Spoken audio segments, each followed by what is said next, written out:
오늘의 말씀은 진실로 하나님의 아들이었도다. 진실로 하나님의 아들이었다. 이런 제목을 가지고서 오늘의 종려주일을 맞이해서 말씀을 드리겠습니다. 오늘의 복음서의 말씀은 원래 마가복음 15장 1절부터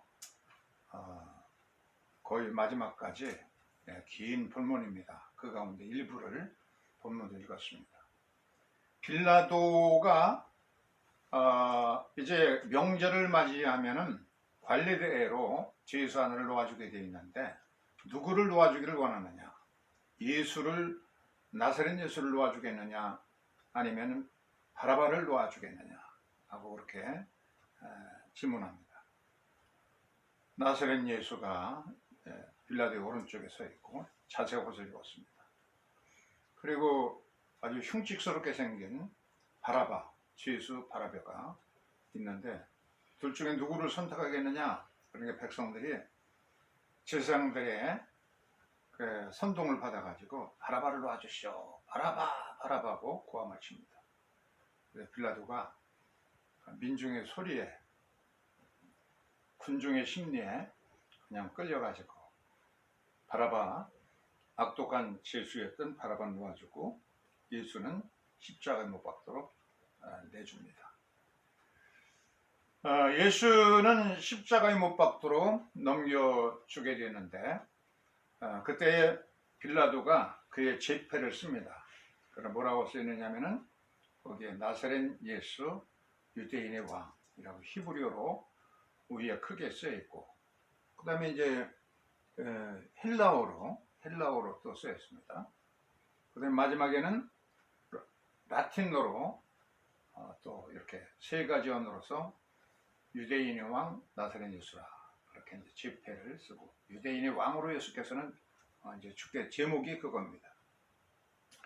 그리고 예수의 옷을 벗기고서 채찍질을 합니다. 40에서 하나를 매는 하나를 감한 39번의 매를 가죽 채찍으로 거기 세 조각도 매달리고 그런 흉측스러운 채찍으로 그냥 계속 내리칩니다. 망나니를 동원해 가지고서는 채찍을 온 등에 몽자국, 피자국이 생생하게 매를 맞은 흔적이 있습니다. 그런 다음에 다시 이제 자색 옷을 입힙니다. 자색 옷을, 이것은 귀족 혹은 왕이 입는 그런 색깔입니다. 유대인이 왕이니까 왕으로서 그렇게 자색 옷을 둘러주고, 또 군인들은 예수를 끌고 브라이도리온이라고 하는 곳으로 갑니다. 이 브라이도리온 건물을 보세요. 굉장히 웅장하게 생겼고, 지금도 예를 들면은 일제시대 때에 한국의 총독부 건물 있잖아요. 옛날 중앙청 건물이 있는데 굉장히 우아하게 잘생긴 건물을 지어놨어요. 역시 로마도 이런 브라이도리온이라고 하는 총사를 어마어마한 규모로 지어놨고, 거기서 예수를 이제 신문하게 됩니다. 그에게 이제 자색 옷을 입히고, 그리고 가시면류관을 엮어서, 왕은 금 면류관을 써야 되는데 고난받는 그런 유대인의 왕으로서 가시면류관을 이마에 그냥 핏자국이 박히도록 그렇게 씌워줍니다. 그리고 한 로마 군인이 와가지고 예의를 갖춥니다. 유대인의 왕이시오, 안녕하신 평안하소서 하고 꾹복 절하는 신용을 합니다. 그리고 갈대로서 예수의 머리를 그냥 탁탁 내리칩니다. 예수의 머리에 가시관을 쓰고, 그리고 갈대로 내리치고 또 내리치고 또 내리치기를 거듭하면서 갈대로 때리고, 그리고 주먹으로 얼굴을 타격하고 뺨을 손바닥으로 찰싹찰싹 나도록 뺨을 치고, 또 침을 뱉으면서, 침을 얼굴에 뱉는다는 것은 가장 치욕적인 것이죠. 침을 예수의 얼굴에 뱉어대고 수염을 뽑고 별시와 천대를 다합니다. 이렇게 희롱을 다 한 후에 다시 자색 옷을 벗기고 도로 예수의 본래 옷을 입혀드리고 십자가에 못 박히도록 십자가를 메고 올라가게 합니다. 골고다라는 언덕까지 다 가가지고 이제 거기다가 십자가에 땅땅 못을 박고 좀 거기 매달리면 얼마나 고통이 심하겠어요. 그 고통을 당하다가 죽게 하는 최고의 참혹한 처형의 십자가형인데 그것을 맨정신으로 맞을 수가 없기 때문에 포도주에다가 모략을 이거 보세요. 포도주에다가 뭐를 넣죠? 이거 보세요.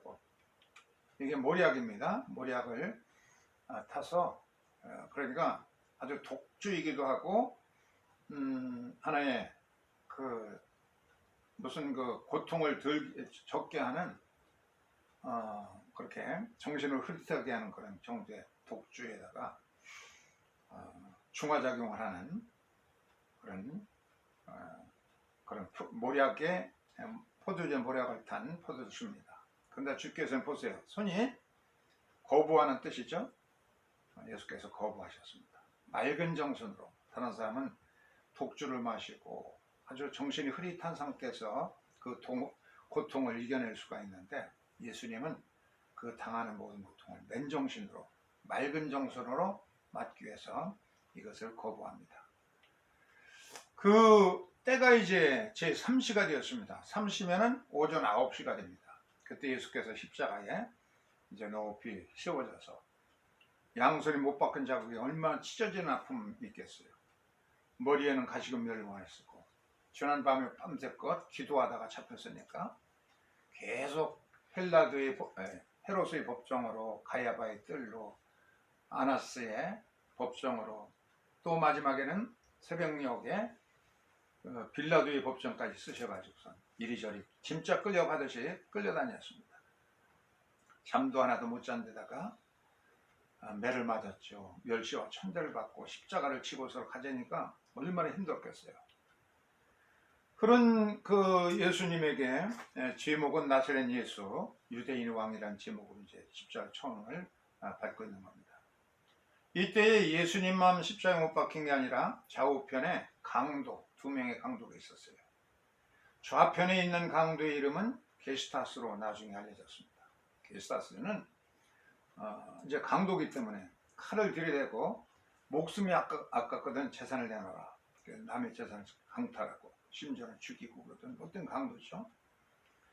이 강도는 마지막 죽는 순간까지도 예수를 막 그냥 멸시하고 욕하고 저주하고 그러면서 네가 정말 메시아거든 너와 우리 자신을 한번 십자가에서 내려가게 해봐라 하고 비웃습니다.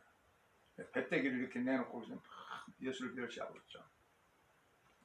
그런데 오른편에 매달린 강도의 이름은 디스마스입니다. 디스마스는 그의 얼굴이 고개가 예수님께로 향해 있죠. 수그려져 있습니다. 예수여 나는 평생 죄를 지은 강도입니다. 그러나 주님은 메시아인 줄 믿습니다. 주님의 나라 들어가실 때 이 죄인도 기억해 주십시오. 그러니까 예수께서 용서와 또 낙원을 허락합니다. 네가 오늘날 나와 함께 낙원에 있으리라. 회개한 강도 얼마나 행복합니까? 평생에 저 왼편에 있는 게스타스와 함께 같이 똑같은 죄를 저지른 그런 죄인인데 죄를 고백하고 나서 낙원을 허락받았으니까 정말 얼마나 참 복된 자예요. 그래서 그 광경을 지켜보던 이 디스마스 오른편에 디스마스의 강도의 후손들은 예수를 잘 믿어서 그 가운데 알렉산더, 루포 이런 자식들이 초대교회의 유력한 지도자가 됐어요. 아주 믿음의 혈통을 가진 훌륭한 가문을 이루게 됩니다. 그런데 이 십자가 밑에 있는 군상들 보세요. 여기에 제자들의 이름은 언급이 없습니다. 저 멀리서 그냥 지켜보는 거야. 가슴만 아프고 가까이 오지도 못하고. 근데 그 가까이 지나가던 한 나그네가 얘기합니다. 머리를 흔들면서 예수를 모욕하고 저주하면서 하하 성전을 헐고 사흘 만에 짓겠다는 자요 하고 말하니까 다른 동료가 또 얘기합니다. 네가 너를 구원하고 십자가에서 한번 내려와 봐라. 그럼 우리가 믿겠노라 합니다. 유대인 나라의 최고의 그 지도자인 그 대제사장이 또 한마디 합니다. 저가 남은 구원하였을 때 자기는 구원할 수 없도다. 그러니까 또 서기관이 말을 하기를 이스라엘의 왕 그리스도요 지금 십자가에서 내려와 우리로 하여금 보고 믿게 하거라. 비웃으면서 지나가는 나그네 군중들, 대제사장, 서기관 모두가 비웃고 조롱하면서 예수를 비난했습니다. 주일 9시가 되었어요. 9시면은 그렇게 해서 시간이 쭉 지나가다가 9시면은 이제 오후 3시입니다. 십자가에 못 박혀가지고 이제 6시간이 지나가게 됐는데 온 땅에 그때까지 12시부터 오후 3시까지 3시간 동안 흑암이 깃들게 됩니다. 임하게 되었습니다. 제 9시가 되어서 예수께서 소리를 질렀습니다. 엘리 엘리 라바 사박다니. 이건 아람어로서 나의 하나님 나의 하나님 어찌하여 나를 버리시나이까. 비통하게 소리를 짓고 그 다음에 크게 소리를 지른 다음에 운명하셨다고 했어요. 마지막 운명 전에 크게 소리치는 것이 무엇일까? 오늘 구약성경 10편에 31편의 5절에 보면은 내 영혼을 주께 부탁하나이다. 이것이 유대인들이 매일 밤에 기도하는 기도의 제목이 바로 그겁니다. 내 영혼을 주께 부탁하나이다 하고 날마다 잠자리에 들 때 취침 쉐마 때에 이 시편 31편 5절을 그들이 읊조리고 모든 유대인들이 그렇게 이제 죽는 것은 일종의 잠자는 것은 죽는 것과 같기 때문에 내 영혼을 주께 부탁하나이다. 그 이제 잠에 듭니다. 예수도 이 세상에서의 모든 생명을 마치고 이제 영원한 이제 죽음의 세계 이 세상을 마치는 그런 기도를 이제 드리는 겁니다. 내 영혼을 하나님 손에 부탁하나이다. 이렇게 이제 예수께서 마지막 큰 소리를 질렀다고 그러는데 그 큰 소리는 그 내용이 그런 겁니다. 그때에 곁에 있던 사람들이 뭐라고 그러냐면은 지금 엘리야를 부르는 모양이다. 그리고 다른 한 사람은 급히 달려가서 예수님에게 갈대에다가 스폰지 해면을 심포도에 적셔가지고 예수의 입술을 닦아드리고 고통을 잊게 그렇게 해줬다고 그렇게 말하고 있습니다. 37절에 예수께서 큰 소리를 지르시고 숨을 거두실 때에 그 순간에 어떤 현상이 생기냐면 이 성전에 지성소와 성소를 가르는 휘장이 있어요. 통째로 짠 그런 것인데 이것이 위에서부터 아래로 가운데에서 쭉 소리가 나면서 무지근하고 찢어졌습니다. 이 지성소에 들어가면 하나님께로 1년에 한 번 대속죄일날 들어가는 것인데 이제 더 이상 그럴 필요가 없습니다. 예수 그리스도께서 인간의 죄를 지고 다 속량하시고 십자가를 지고서 대제사장으로서 하늘로 올라가셨기 때문에 그렇기 때문에 이제 지상에서는 더 이상 짐승을 잡아가지고 짐승의 황소의 피 또 염소의 피, 양의 피를 가지고 들어갈 필요가 없게 되었습니다. 예수님이 대제사장으로 단번에 이 모든 일을 다 이루어 놓으셨습니다.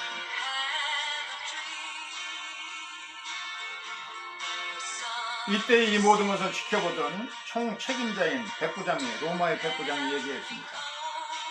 뭐라고 그러냐면 이 사람은 진실로 하나님의 아들이었다. 이 빨갛게 되어 있는 부분 마가복음 15장 39절의 말씀 빨간 글씨 다 같이 한번 읽어보겠어요. 이 사람은 진실로 하나님의 아들이었다.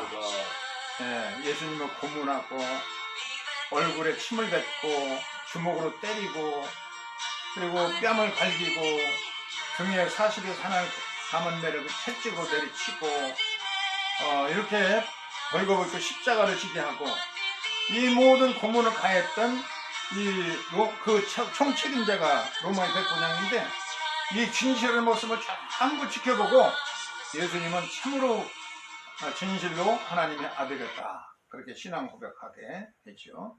그 놀라운 것이죠. 그게 아주 비참하고 가시멜 유관을 썼죠. 자색 옷을 입고 갈대를 홀같이 지고 처참하게 멸시와 천대받고 채찍질 당하고 또 침뱉음을 당하고 주먹으로 얼굴을 맞고 뺨으로 맞고 갈대로 맞고, 이거 그야말로 세상에서 참 비참하고 그런 것이죠. 마지막 십자가에서 피 흘리며 죽는 모습 보면서 이 사람은 진실로 하나님의 아들이었다. 그 처참한 환경을 보면서도 그렇게 고백하는 것은 정말로 참 어려운 일이 있을 수가 없는 거죠. 복음서에 보면 이제 예수님이 제자들조차도 신앙 고백한 사람들이 있는데, 그 사람들 가운데는 누가 있느냐면 예수님의 제자 베드로가 신앙 고백했죠. 마태복음 16장 16절에. 그리고 예수의 부활을 보고서 예수의 손의 못자국과 옆구리의 창자국을 보면서 비로소 나의 주님, 나의 하나님이라고 이제 도마도 고백합니다. 그런데 이 백부장은 이방인 로마 사람들이에요. 유대인들이 개같이 취급하는 그런 사람입니다. 그런데 신약 성경에 보면 백부장에 대해서 참 믿음이 좋은 인물로 묘사가 되었어요. 이 백부장이 이 십자가 못 박히는 걸 보면서 고백했던 그 백부장인지 다른 백부장인지 몰라도 하여튼 백부장에 대해서 평가가 좋습니다. 성경에는. 제일 먼저 나온 것은 백부장이 병든 자기 하인을 예수님께 고쳐달라고 왔어요. 예수님께 고쳐달라고 백부장이 와서 무릎을 꿇고, 예수님, 제 하인이 중풍병이 걸리는데 고쳐주세요. 내가 가서 고쳐주겠다.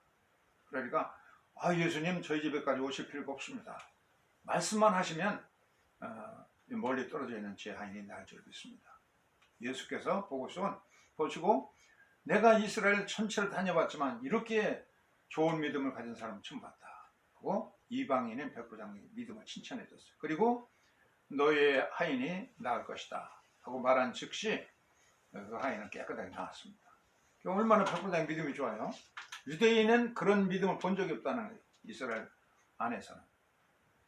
그 다음에 두 번째 백부장은 바로 오늘 그 비참하게 처참하고 멸시와 천대받고 참 비참하게 죽는 그 나사렛 예수를 보면서 이 사람은 진정으로 참된 하나님의 아들이다 하고 신앙 고백하는 거예요. 다른 사람들은 전부 조롱하고 멸시하고 천대하고 침뱉고 그러는데 이 백부장은 아주 진실한 그런 분별력이 있는 사람인 것이죠. 그 다음에 또 백부장 얘기가 또 나오는데, 무덤을 지키던 100명의 군사를 데리고 가서 예수의 무덤을 철저히 지키는데 지진이 일어나서 예수의 무덤 문이 열리고 예수께서 부활하시는 장면을 보면서 이는 진실로 하나님의 아들이다 하고 이제 고백합니다. 또 한 번 나오는 것은 어떤 거냐면은 고넬료가 이제 초대교회 때 고넬료가 굉장히 믿음이 좋은 백부장이었어요. 베드로를 자기 집에 청해해 놓고 설교를 듣는데, 베드로가 설교하는데 성령이 부린 마가의 다락방에서 내린 것처럼 보세요. 하늘에서부터 성령의 불덩어리가 뚝뚝 떨어지죠. 그래가지고 이 사람들이 마가의 다락방에서 성령 받아가지고 자기들이 방언하고 예언하는 것처럼 똑같은 현상이 개 취급하던 이방인들에게도 임하는 겁니다. 그래서 베드로가 깜짝 놀라가지고 하나님이 이들을 깨끗하게 하시고 성령을 부어주셨는데 어찌 세례를 주기를 그 말이오 하고 최초의 세례를 받은 그런 이방인 로마 사람이 된 겁니다. 얼마나 이게 놀라운 고넬료의 믿음이 좋습니까? 이렇게 성경에는 그 복음서에서부터 시작해가지고 사도행전까지 백부장에 대해서 좋은 평가를 내리고 있는 것이죠. 이 세상 사람들은 어떤 사람을 좋아합니까? 입신양명, 가난하고 어려웠는데 그것을 극복하고 공부를 열심히 해서 시험을 합격하고 승진하고 출세하고 벼슬자리 높이 오르고 그러면은 부러워하고 존경을 합니다. 가족의 이름을 빛내고 그 어렵던 가정에서 요즘 말 개천에서 용나는 그런 걸 보면서 사람들은 부러워하죠. 정의롭게 살다가 우리 예수님처럼 고초를 당하고 또 한숨을 짓고 혀를 이런 사람들 보면은 뺨 맞고 사람들에게 비난받고 그래 보세요. 조국의 가족처럼 이렇게 막 멸시천대를 받으면은 한숨 짓고 혀를 찹니다. 아이고 불쌍하다고 생각합니다. 정의 편에 서려고 하지 않은 사람들은 마치 아담이 거기 선악과도 있고 생명과도 있는데 그런데 생명과를 먹질 않고 선악과를 택해서 먹습니다. 왜 그러냐면 마귀의 꼬임받아서 보니까 보면 볼수록 먹음직하고 또 보기에도 아름답고 또 지혜롭게 할 만큼 탐스러워 보이고 그러니까 자기도 모르게 그걸 따서 먹었어요. 그리고 남편에게도 줬습니다.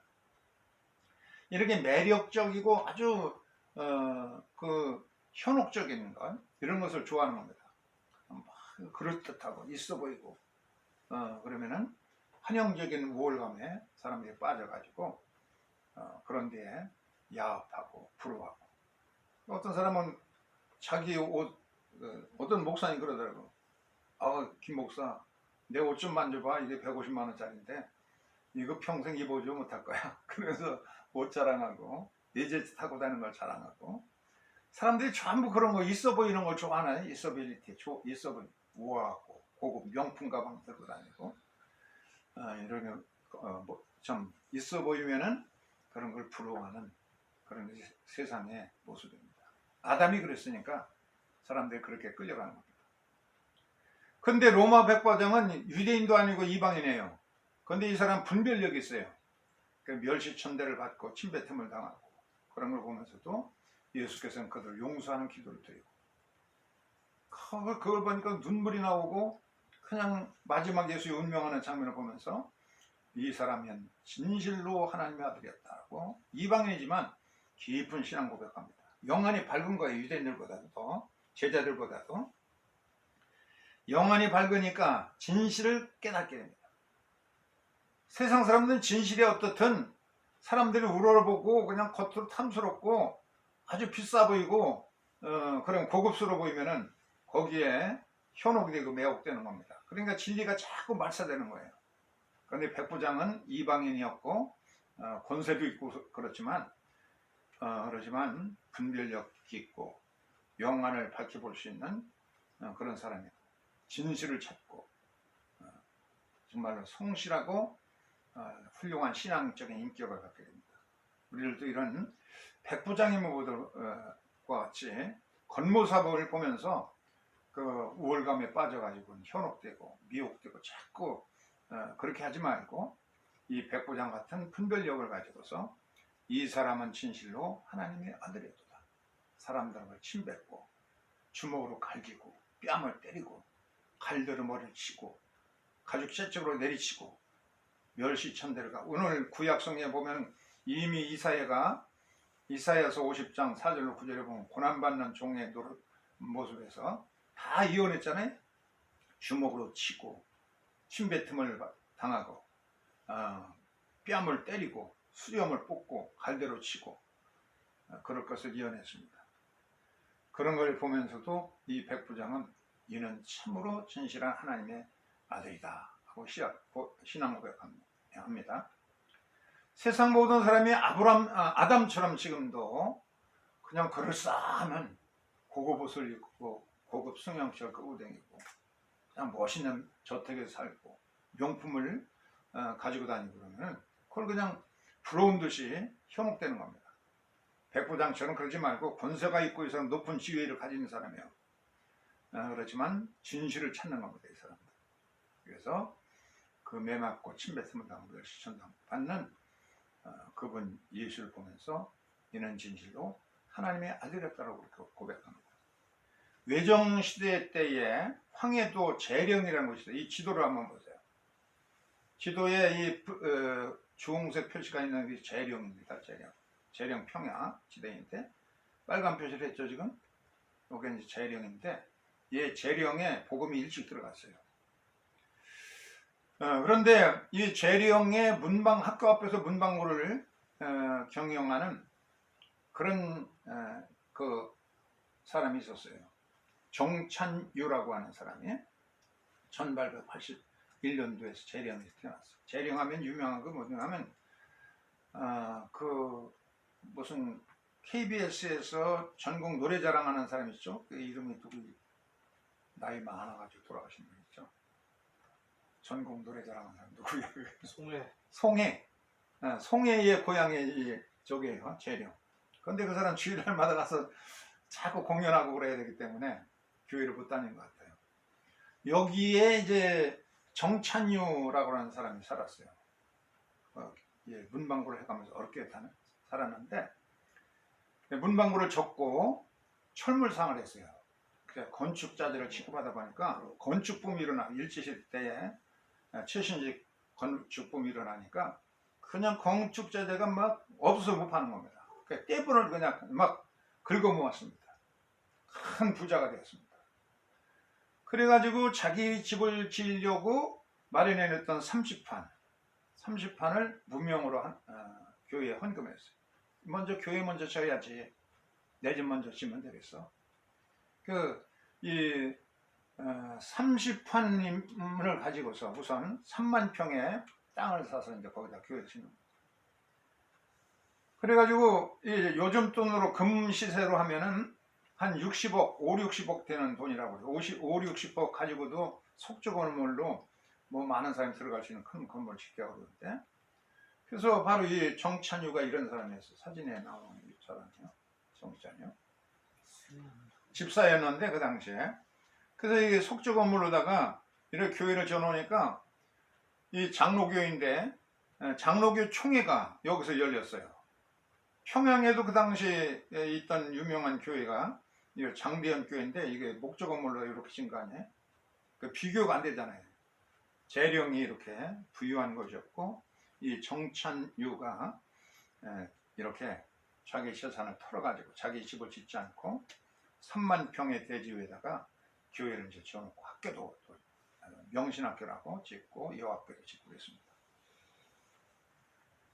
또 중국의 선교사도 파송했어요. 그의 생활비도 전부 지원해주고. 그래가지고 사람들이 이거 참 너무 귀한 것이다. 그래가지고 이 머릿돌에다가 정찬유 기념 레배당, 북한에서는 지금도 레배당, 예배당이라고 안 쓰고 레배당이라고 그러면 레배당 이렇게 머릿돌에다가 써놨어요. 이 건축을 다 한 다음에 정찬유 집사가 교회를 안 다니는 거야. 그래서 들어보니까 멀리 돌아서 먼 교회를 다닌다는 거야. 그래서 신방 가서 목사님이, 아유 어찌 이렇게 섭섭한 일을 하고 있어요. 어떻게 교회를 안 나오세요? 그러니까 내가 지금까지 교회 다닌 것은 예수 믿으려고 예수님 교회를 다닌 건데, 근데 정찬유 교회에 내가 어떻게 가서 예배를 드릴 수가 있어? 나는 절대로 갈 수가 없어. 그래서 목사님이 바로 들어가서 이 머릿돌에 쓰여진 정찬유 기념 예배당이라고 하는 그런 글을 지웠어요. 그래서 여전히 이제 교회를 나와서 명신학교도 세우고 중고등학교를 세우고 지원해주고 중국에 선교사 파송하면서 충성을 다합니다. 그러다가 그 교회를 목회하다가 이제 70세가 되어서 김용승이라는 담임 목사가 은퇴하게 됐어요. 가서 사실 집이 없는 거야. 그래서 사과밭 3만 평을 구입해서 거기에 주택에 딸려있는 과수원 3만 평을 구입해서 사과밭 과수원을 구입해서 여생을 먹고 사시도록 그렇게 노후를 마련해 되었어요. 평생 목회하다가 거지꼴 되면 어떻게 되겠느냐. 얼마나 헌신적인 이 사람이. 이 정찬유의 아들이 누구냐면 삼표 연탄 강원산업을 만든 삼표 연탄의 정인욱입니다. 구공탄을 만들어 가지고 석탄을 막 이렇게 구공탄 구멍 9개가 잘린 요걸 가지고 각 가정의 서울 같은데 대도시에다 공급하게 되니까 산림 녹화에도 크게 기여하고, 그 전까지는 전부 산에 가서 나무를 해다가 아군을 짚었는데 이제 구공탄이 생겨 오늘 편리해요.